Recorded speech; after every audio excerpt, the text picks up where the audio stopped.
সম্মানিত মা বোনেরা, কোনো কথা বলবেন না। বাচ্চাদেরকে নিজ দায়িত্বে কথা বলা, বিশৃঙ্খলা থেকে বসিয়ে দিন।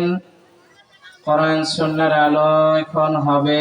এতক্ষণ যাবত আলোচনা চলছিল, অল্প কিছুক্ষণ পরেই আমরা দোয়া করে দু ফোঁটা চোখের পানি ফেলে বিদায় নেব ইনশাআল্লাহ।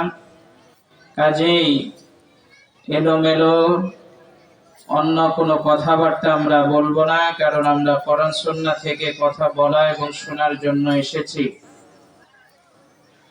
ইন্নাল হামদালিল্লাহ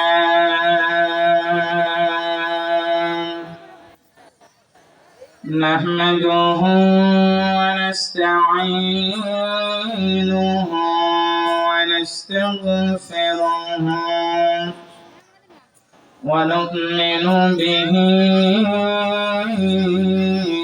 ونتوكل عليه ونعوذ بالله من شرور أنفسنا ومن سيئات أعمالنا. من يهده الله فلا مضل له ومن يضلله فلا هادي له. ونشهد أن لا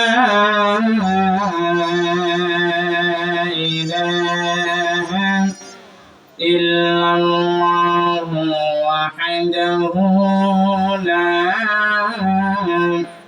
شريك له.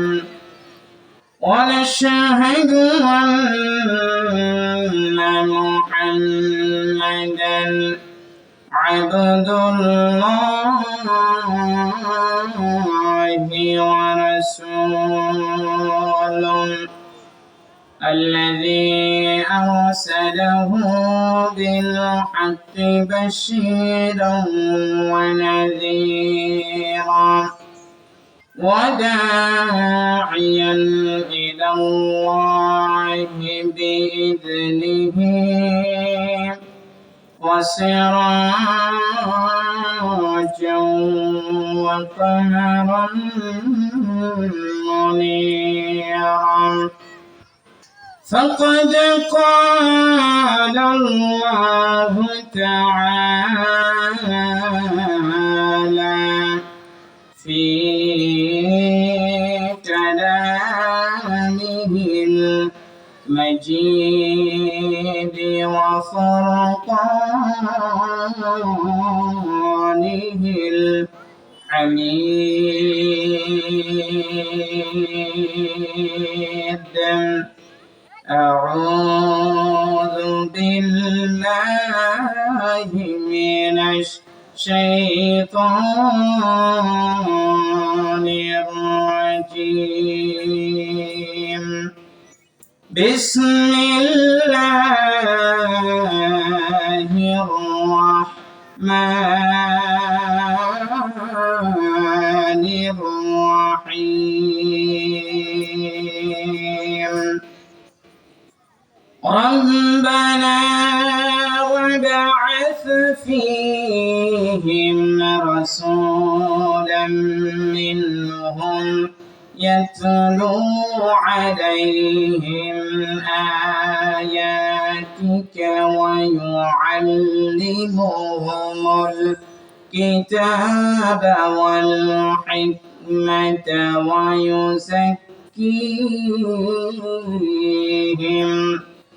إنك أنت العزيز الحكيم. إن الله وملائكته يصلون على النبي يا أيها الذين آمنوا صلوا عليه وسلموا تسليما সকলেই নামাজের ভিতরে যে দরুদ পড়ি সেই দরুদ পড়ি। মা বোনেরা আস্তে আস্তে আপনারা পড়বেন। আল্লাহুম্মা সাল্লি আলা মুহাম্মাদ ওয়া আলা আলি মুহাম্মাদ কামা সাল্লাইতা আলা ইব্রাহিম ওয়া আলা আলি ইব্রাহিম ইন্নাকা হামিদুম মাজিদ। اللهم بارك على محمد وعلى آل محمد كما باركت على إبراهيم وعلى آل إبراهيم إنك حميد مجيد. اللهم بارك على محمد وعلى آل محمد كما باركت على إبراهيم وعلى آل إبراهيم إنك حميد مجيد. ঐতিহ্যবাহী জামিয়া রহমানিয়া নূরে মদিনা মাদ্রাসার হাফেজ ছাত্রদের পাঠ্য প্রদান উপলক্ষে দুদিন ব্যাপী তাফসীরুল কোরআন মাহফিলের আজ দ্বিতীয় দিনের সকাল 9 ঘটিকা হতে শুরু হয়েছে মহিলা সমাবেশ। এই মহিলা মাহফিলের অত্যন্ত শ্রদ্ধাভাজন সভাপতি জনাব আলহাজ হাবিবুর রহমান মিয়া, চেয়ারম্যান অত্র জামিয়া। আলোচনা রেখেছেন মাওলানা মুসলিম উদ্দিন মেজবাহ, খতিব লালদিঘি মাদ্রাসা মসজিদ। আল্লাহ তাআলার দরবারে কালিমাতুশ শুকর আদায় করছি যে আল্লাহ তাআলা আমাদেরকে ভালোবেসে মহব্বত করে দুনিয়াবি সমস্ত ফিতনা ফাসাদকে অপেক্ষা করে দ্বীনি মাজলিসে কোরআন সুন্নাহর আলোকে জান্নাতের বাগিচায় আসার বসার কিছু বলার শোনার তৌফিক দান করেছেন। হৃদয় নিংড়ানো ভালোবাসা দিয়ে সেই মাবুদকে জানাচ্ছি শুকরিয়া, আলহামদুলিল্লাহ। লক্ষ্য করে দরুদ ও সালাম পেশ করছি মানবতার মুক্তির দূত উম্মতের কান্ডার সাইয়্যিদুল বাশার ইমামুনা কুদওয়াতুনা হাবিবুনা জনাবে মুহাম্মদুর রাসূলুল্লাহ সাল্লাল্লাহু আলাইহি ওয়াসাল্লামের প্রতি। সম্মানিত মুআজ্জাজ হাজিরিন, পর্দার আড়ালের আমার মা ও বোনেরা, কোরআনুল কারীম থেকে একখানা আয়াতে কারিমা আপনাদের সামনে তেলাওয়াত করেছি। আল্লাহ তাআলা যদি তৌফিক দেয় আয়াতকে সামনে নিয়ে কিছু কথা হবে ইনশাআল্লাহ। তবে আপনাদের ধৈর্যের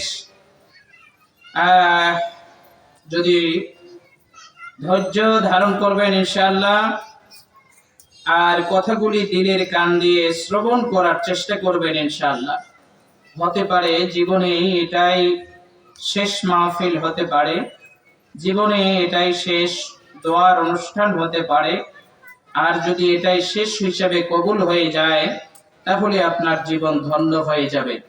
এজন্য দুনিয়াবি কোনো গল্প গুজব নয়, আমরা আল্লাহ তাআলার সন্তুষ্টির জন্য নীরবে নিস্তব্ধে চুপচাপ করে বসবো। আল্লাহর কোরআনুল কারীমে আল্লাহ তাআলা বলেন, যারা কোরআনকে চুপচাপ করে শ্রবণ করে আল্লাহ তাআলা তাদের উপরে রহম নাজিল করেন। সুবহানাল্লাহি ওয়া বিহামদিহি। আল্লাহ রাব্বুল আলামিন কোরআনুল কারীমে সূরা আরাফে বলেছেন, وَإِذَا قُرِئَ الْقُرْآنُ فَاسْتَمِعُوا لَهُ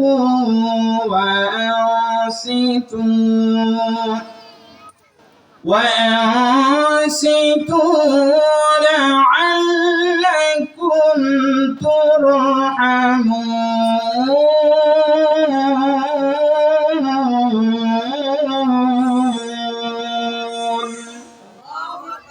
আল্লাহ তাআলা বলেন, আর যখন তোমাদের সামনে কোরআনুল কারীম থেকে আলোচনা করা হয় তখন তোমরা কোরআনুল কারীম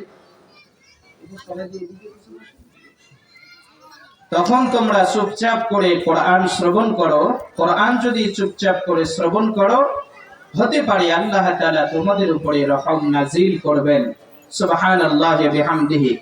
মা বোনেরা, আপনারা আস্তে আস্তে সুবহানাল্লাহ আলহামদুলিল্লাহ যখন যেটা বলতে বলা হয় আপনারা বলবেন, নিজেরা যেন শুনতে পারেন এই আওয়াজে বলবেন। জোরে উচ্চ আওয়াজে বলা আপনাদের জন্য ঠিক হবে না।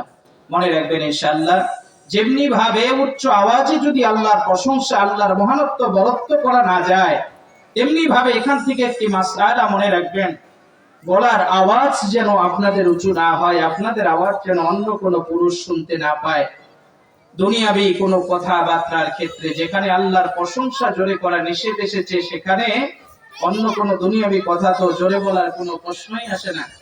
এই জন্য খুব খেয়াল করে ধ্যানের সাথে আপনারা কথাগুলি শ্রবণ করার চেষ্টা করবেন ইনশাআল্লাহ। আল্লাহ রাব্বুল আলামিন বলেন, হে রাসূল, আপনাকে দুনিয়াতে প্রেরণ করেছি, দুনিয়াবাসীকে আপনি কোরআন তেলাওয়াত করে শোনাবেন। ভালো করে শুনবেন, আল্লাহ তাআলা আল্লাহর রাসূলকে 4 দফা কর্মসূচি দিয়ে পৃথিবীতে প্রেরণ করেছেন। তন্মধ্যে 1 নম্বর কর্মসূচি, আল্লাহ তাআলার হাবিব কোরআন তেলাওয়াত করবেন। আর এই কোরআন তেলাওয়াতের মাধ্যমে যত কাফির, বেঈমান, বেদুইন মুসলিম হয়েছে, অন্য কোনো কার্যক্রমে অন্য কোনো কাফের, বেদুইন এত পরিমাণে তারা ইসলাম গ্রহণ করে নাই, যত পরিমাণ কোরআন তেলাওয়াত এবং রাসূলুল্লাহর আদর্শ দেখে মানুষেরা কালিমা পড়ে মুসলমান হয়েছে অসংখ্য বেদুইন, কাফের, মুশরিকেরা।